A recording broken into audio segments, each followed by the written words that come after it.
السلام علیکم ناظرین، میں ہوں عرفان ہاشمی اور آپ کو پروگرام میں خوش آمدید کہتا ہوں۔ سب سے پہلے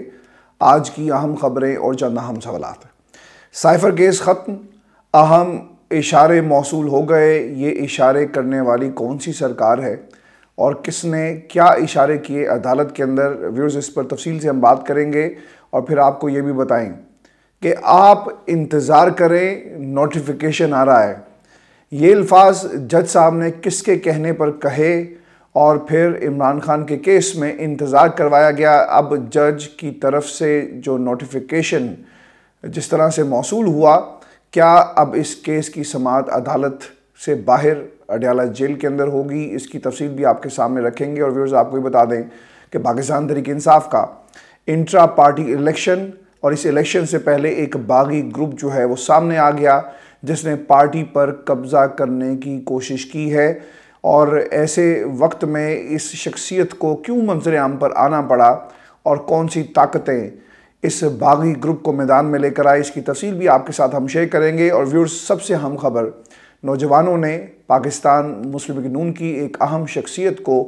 روک لیا۔ وزیراعظم پاکستان عمران خان کے نعرے، ویڈیو وائرل ہو رہی ہے اور اس کی تفصیل بھی آپ کے ساتھ ہم شیئر کریں گے آج کی اس نشست کے اندر۔ لیکن ویورز، سب سے پہلے آپ کو یہ بتائیں کہ نیب کا عمران خان کے خلاف ایک انتہائی اہم فیصلہ آیا اور عمران خان سمیت 8 لوگوں کے خلاف کارروائی کا باقاعدہ طور پر آغاز کر دیا گیا ہے۔ سوال یہ ہے کہ کیا یہ حکومت کا آخری کارڈ ہے؟ توشہ خانہ ردی کی ٹوکری میں چلا گیا۔ سائفر میں ابھی تک کچھ ثابت نہیں ہو سکا۔ انٹرا پارٹی الیکشن میں صرف 20 دن کی ڈیڈ لائن دے کر مائنس عمران خان فارمولا بھی فلاپ ہو گیا۔ کتابیں بھی آ گئی، آڈیوز بھی چل گئی، جلسوں اور ورکرز کنونشنز پر دھاوا اور اجازت نہ دی گئی بلکہ لیول پلینگ فیلڈ پر دفعہ 144 لگا دی گئی۔ ان سب کے باوجود ابھی تک نہ تو عمران خان کی مقبولیت کم ہو سکی، نہ عمران خان کے خلاف کسی کیس کی کوئی ٹھوس جو کارروائی تھی، ٹھوس ثبوتوں کی بنیاد پر آگے بڑھ سکی، اور عمران خان کو سیاست سے دور رکھنے کی جو کوششیں تھیں وہ بھی دم توڑ گئی۔ الٹا سسٹم مکمل طور پر ننگا ہو کر، ایکسپوز ہو کر پاکستان کی عوام کے سامنے آ چکا ہے۔ ویورز، القادر ٹرسٹ کیس میں ریفرنس فائل کر دیا گیا ہے اور اس ریفرنس کی تفصیل اور اب اس کیس میں کیا ہوگا، اس پر جانے سے پہلے میں آپ کے سامنے آج جو واقعہ پیش آیا پاکستان تحریک انصاف کے مرکزی سیکریٹریٹ کے اندر، جہاں پر پی ٹی آئی پر قبضہ کرنے کے لیے ایک گروپ جو ہے وہ سامنے آ گیا، اس کی کہانی میں آپ کو سنا دوں چونکہ یہ بہت ہی اہم خبر ہے، اور جب ہم یہ پروگرام ریکارڈ کر رہے ہیں اس وقت یہ خبر ہمیں موصول ہوئی۔ آپ کو بتایا کہ پاکستان تحریک انصاف کے بانی رکن اکبر ایس بابر کی چیئرمین پی ٹی آئی اور دیگر عہدوں کے لیے کاغذات نامزدگی جمع کروائے جانے کے دوران 13 سال بعد پی ٹی آئی سیکریٹریٹ جو ہے وہ آمد ہوتی ہے اور مختلف شخصیات سے انہوں نے گپ شپ بھی لگائی۔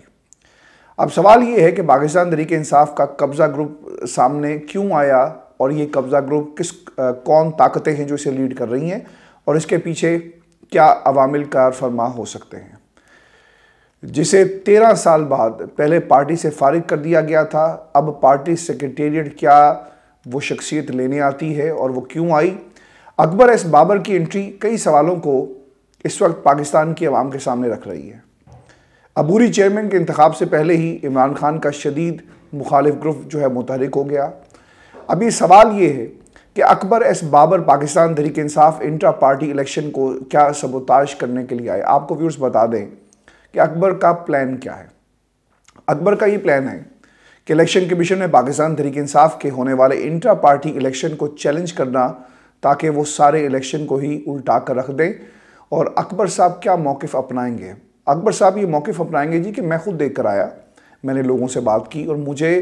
یہ وائبز ملی اور میرے پاس ثبوت موجود ہیں کہ جو انٹرا پارٹی الیکشنز ہوئے وہ صاف اور شفاف نہیں تھے، لہٰذا پاکستان تحریک انصاف سے بدلے کا نشان جو ہے وہ واپس لیا جائے اور ان انتخابات کو الیکشن کمیشن جو ہے وہ نہیں مانے گا۔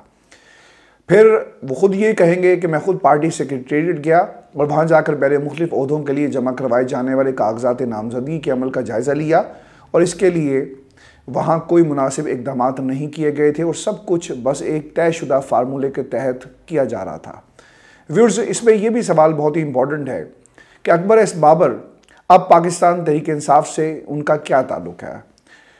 پی ٹی آئی کا بانی رکن وہ اپنے آپ کو کہتے ہیں، اور عمران خان سے اختلافات کے باعث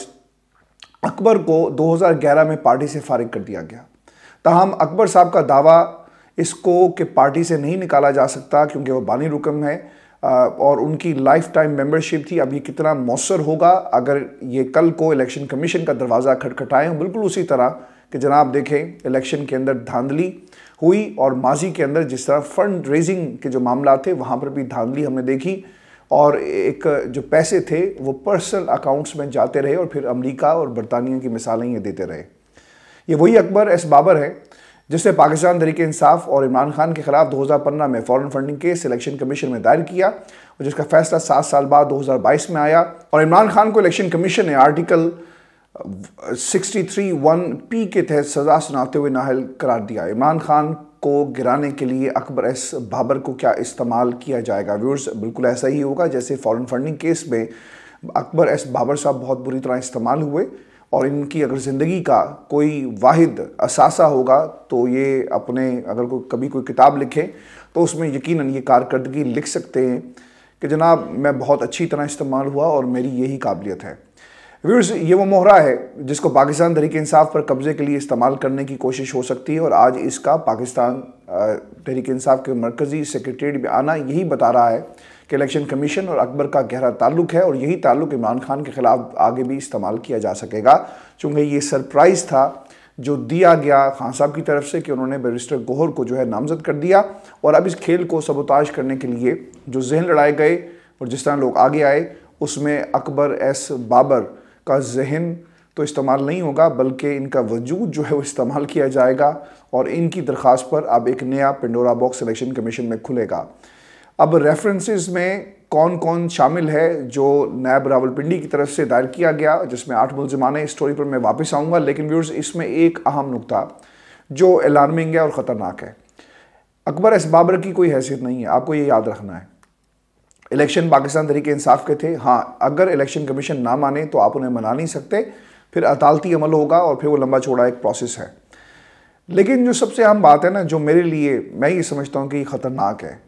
اور تحریک انصاف کو اس کا بہت بڑا نقصان ہوگا، وہ کیا ہوگا کہ اگر کل کو یہ کسی طرح آگے کسی سیٹ کے اوپر اور کچھ لوگوں کو اپنے ساتھ ملا کر کوئی عہدہ لینے میں کامیاب ہو گئے، حالانکہ ایسا مجھے لگتا نہیں ہے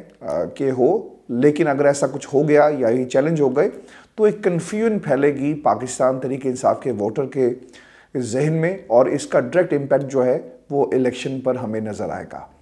ویورز، اب ریفرنسز میں کون کون شامل ہے تو آپ کو بتا دیں کہ نیب راولپنڈی کی جانب سے دائر ریفرنس میں 8 ملزمان کے نام شامل ہیں، جن میں عمران خان کی اہلیہ بشرا بی بی، فرا گجر، سابق مشیر برائے احتساب شہزاد اکبر، عمران خان کے قریبی ساتھی زلفی بخاری، اور پھر ایک اور شخصیت بھی اس کے اندر شامل ہیں۔ ویورز، احتساب عدالت کے رجسٹرار آفس نے جانچ پڑتال شروع کر دی ہے، اس کے بعد باقاعدہ اب احتساب عدالت میں اس کی کارروائی ہوگی۔ اس سارے کیس میں نیب بری طرح ایکسپوز ہوا، اور آپ کو یہ بھی بتا دیں کہ پہلے نیب کے وکیل اسلام آباد ہائی کورٹ میں کہتے رہے کہ عمران خان کی گرفتاری نہیں چاہیے، پھر عمران خان کو گرفتار کر لیا گیا۔ نیب نے گھنٹوں عمران خان سے تفتیش کی، لیکن اس کے باوجود وہ کہتے رہے کہ ہمیں مزید تفتیش کرنی ہے، جبکہ عمران خان کے وکیل سردار لطیف کھوسا کے مطابق نیب تفتیش نہیں کرتا بلکہ عمران خان کے ساتھ الگ کمرے میں جا کر گپ شپ جو ہے وہ کرتا ہوا ہمیں ہر سماعت کے اندر نظر آیا، یعنی ہر تفتیش تھی اس کے اندر یہ نظر آیا۔ اس کیس میں جب این سی اے سے پیسے سپریم کورٹ آئے تو نیب نے جشن منائے کہ نیب والے 190 ملین پاؤنڈ کی رقم بیرون ملک سے پاکستان لانے میں کامیاب ہو گئے، اور پھر اس میں کرپشن نکال کر لے کر آئی، اور یہ پاکستان کی نیب تھی۔ ویورز، عمران خان نے اس وقت وفاقی کابینہ کی منظوری سے یہ پیسے سپریم کورٹ اور پاکستان کے اکاؤنٹ میں بھیجنے کی منظوری دی، اور جن لوگوں کو اس ریفرنس میں نامزد کیا گیا ان میں وفاقی کابینہ کے بیشتر اراکین موجود نہیں تھے۔ وہ اراکین جو ڈائریکٹ اس میں ملوث تھے، جن میں فیصل واوڈا، آج کل وہ ترجمانی بہت اچھی کر رہے ہیں، شیخ رشید، اسد عمر، شری مزاری، فواد چودھری اس میں شامل تھے، لیکن ان کے خلاف یہ ریفرنس دائر نہیں کیا گیا، نہ انہیں نامزد کیا گیا، بلکہ کیس کس طرف چل رہا ہے اور کیسے چلایا جا رہا ہے وہ قوم بڑے غور سے اس کا جائزہ لے رہی ہے۔ ویورز، اب سوال یہ، اور جس کو میں نے انٹرو میں بھی آپ کے سامنے رکھا، کہ سائفر کیس سے ریاست دستبردار ہونے جا رہی ہے، کیا ہونے جا رہی ہے؟ اور اس کا جواب آپ کے سامنے رکھ دیتے ہیں۔ میرا ایک مشورہ ہے، اگر عدالت 8 فروری کے بعد کی کوئی تاریخ رکھ لے تو آپ کا بوجھ بھی ہلکا ہو جائے گا اور ہو سکتا ہے کہ استغاثہ اپنا کیس ہی واپس لے لے۔ یہ وکیل تھے شعیب شاہین اور ان کا یہ مکالمہ ہوا جج ابو الحسنات محمد ذوالقرنین سے۔ ویورز، یہ سوال کہ سائفر کیس میں کیا ریورس گیئر لگ سکتا ہے، تو آپ کو اس کا جواب بھی دے دیں کہ عمران خان کے وکیل شعیب شاہین کا جج کو مقدمے کی سماعت 8 فروری کے بعد رکھنے کا مشورہ بہت معنی خیز ہے۔ آپ کو یہ یاد رکھنا ہے۔ اس کا مطلب یہ ہے کہ پاکستان تحریک انصاف یہ توقع کر رہی ہے کہ 8 فروری کے بعد بدلتے حالات کے تناظر میں سائفر کیس فارغ ہو سکتا ہے اور ریاست اس سے دستبردار ہو سکتی ہے۔ کیا اس کا مطلب ہم یہ لیں، ہم پاکستانی، کہ سائفر کیس آگے نہیں چلنے والا؟ اسلام آباد ہائی کورٹ کی جانب سے اوپن ٹرائل کے احکامات جاری ہونے کے بعد اب یہ ٹرائل نئے سرے سے شروع ہونے جا رہا ہے، مگر اس میں کئی پیچیدگیاں موجود ہیں اور نئی پیچیدگیاں پیدا بھی ہو سکتی ہیں۔ کیس کی کھلی عدالت میں سماعت کی بجائے جیل میں ہی سماعت کرنے کا جوڈیشل آرڈر کو پاکستان تحریک انصاف نے چیلنج کر دیا ہے۔ اس میں مزید وقت ضائع ہوگا۔ کیس میں شریک ملزم شاہ محمود قریشی کے وکلاء یہ موقف اپنا رہے ہیں کہ عمران خان کے برعکس ان کو تو کوئی سیکیورٹی خدشات نہیں، لہٰذا ان کا ٹرائل اوپن اور کھلی عدالت میں ہونا چاہیے۔ تاہم شریک ملزم ہونے کی وجہ سے شاہ محمود کا ٹرائل بھی جیل میں ہی ہو رہا ہے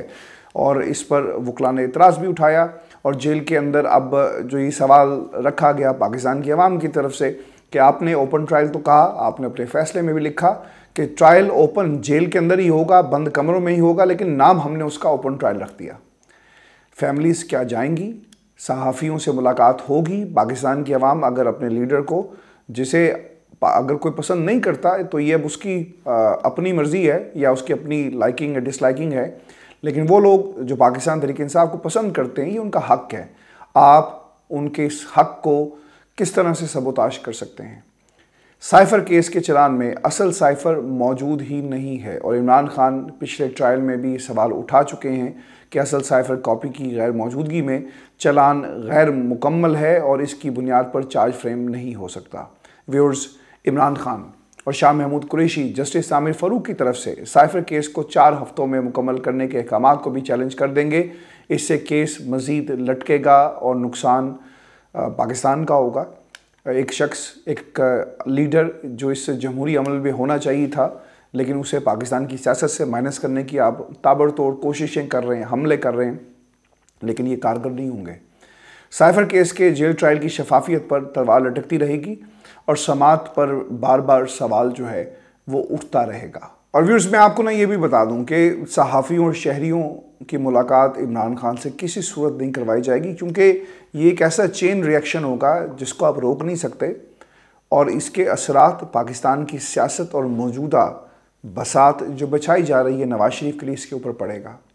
وفاقی کابینہ سے نوٹیفیکیشن جاری ہوتا ہے اور اس کی میں رودات بھی آپ کے سامنے رکھ دیتا ہوں کہ آج ایک بار پھر قانون اور آئین کو رونتے ہوئے عمران خان اور شاہ محمود قریشی کو سائفر کیس میں جوڈیشل کمپلیکس میں پیش نہیں کیا گیا۔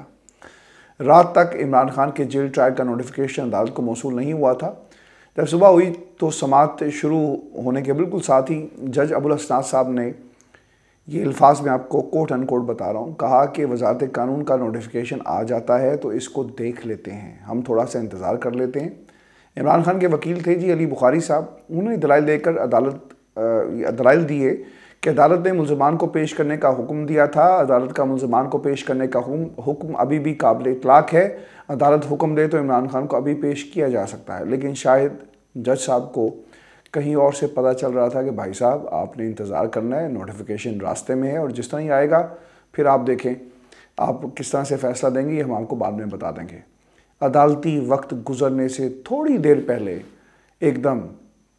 عمر و عیار کی زنبیل سے یہ نوٹیفیکیشن جو ہے وہ برآمد ہوتا ہے اور سائفر جج ابو الحسنات کو موصول ہو جاتا ہے، جس کے بعد جج ابو الحسنات محمد ذوالقرنین نے یہ کہا کہ کل سائفر کیس کی جیل میں سماعت رکھ لیتے ہیں، ملزمان کی حاضری بھی مارک کرنی ہے۔ پھر سوال پتہ کیا ہے کہ جج صاحب کو ہفتے یعنی چھٹی کے روز جیل سماعت کرنے کی کیا ضرورت پڑی ہے؟ جب نوٹیفیکیشن نہیں آیا تو پھر جج صاحب نے عمران خان کو پیش کرنے کے آرڈر کیوں نہیں دیے؟ کیا کل اسلام آباد ہائی کورٹ کے فیصلے کے مطابق جیل سماعت میں صحافیوں اور عام شہریوں کو عدالت میں آنے کی اجازت ہوگی یا پھر مزید سیکیورٹی کی بنیاد پر یہ کیس لٹکا دیا جائے گا؟